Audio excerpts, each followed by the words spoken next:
Well, I saw online, somebody I follow on Instagram had put together a digital coloring book, and I was like, oh, that sounds cool. And this would be a really cool collaboration project.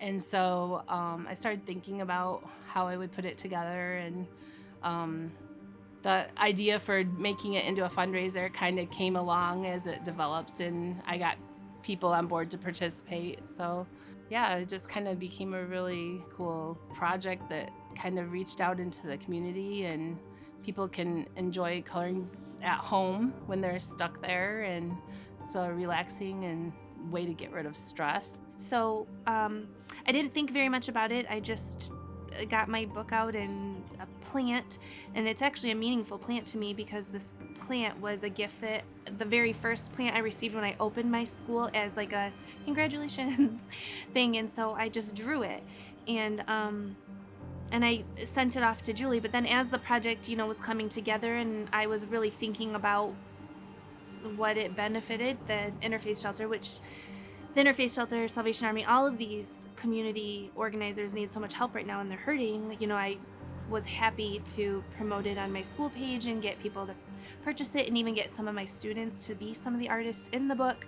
So it's just a good project. Well, I think it's very important for Jackson and the world in general to make sure that people are caring and taking care of each other and being kind, and great way to express yourself, I feel. People are pretty enthusiastic about it. I think it's a great idea, and I have had a lot of personal contacts that are just excited about coloring my art, and then the other people that are involved in it. It's kind of fun. A lot of it initially is it's really encouraging for us as we're just doing our thing, trying to pivot each day to make sure that people are cared for. When somebody reaches out with just a unique project that's just a huge blessing and they thought of us throughout that in and of itself is just a huge encouragement. The one positive COVID case we had in our building with our resident, that guy actually likes to color a lot. And so it was fun for him because he actually was able to, while he was quarantined back in his room, color pages. And so he would give them to staff members when he was done with that, and we would sanitize it thoroughly and then hang it up. People enjoy coloring. It's a good pastime. Sometimes you get into it and you spend more time than you thought you would when you first started. So it really does help pass the time. And also, the thing about the arts and crafts is that they take enough concentration, enough parts of your brain working at the same time that sometimes you just can't think about all the other stuff. And so it's just a good distraction. It's a healthy distraction. And then obviously there's the financial piece that's going to help the Interfaith Shelter. For us, it's a huge blessing because we need to make sure that we can continue to serve at the capacity that we need to. And there's so many unpredictable things right now.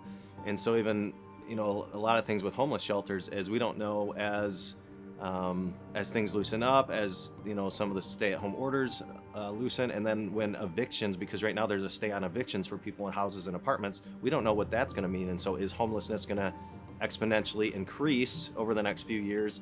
We can have the ability to continue to care. So that's what these type of gifts do, is it allows us to function and not have to make a decision. Do we keep our care at the same level we need to, or do we scale back? Because of all times right now, we need to keep care, if nothing else, at a higher level, because there's a lot of insecurity and fear. And so having a place that's stable and keeps serving in the way that it has for decades puts people at ease.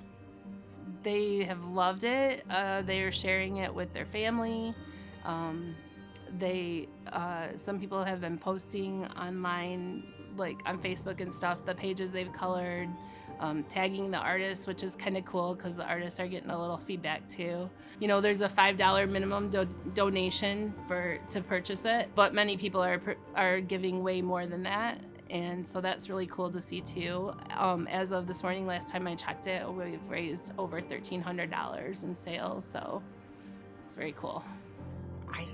I think the whole Bright Walls experience has been so positive and so encouraging. I just hope that is a momentum to keep us going in the right direction. And I think we can pick ourselves up after this and stay on that track. At least I'm hopeful of that.